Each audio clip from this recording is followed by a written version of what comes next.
কড়াইতে আমি শুকনো লঙ্কা কালো জিরেটা দিয়ে দিলাম,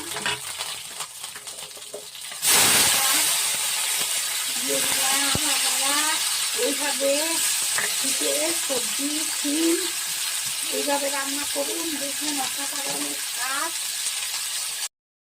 হলুদ আর নুনটা দিয়ে দিলাম পরিমাণ মতো, ভালো করে একটু ভেজে নিতে হবে।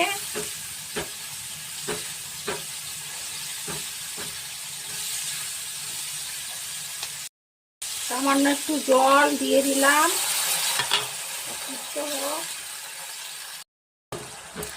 হয়ে গেছে আমার এটা। ধনে পাতাটা দিয়ে দিলাম। আপনারা এইভাবে করুন শীতের সবজি দিয়ে।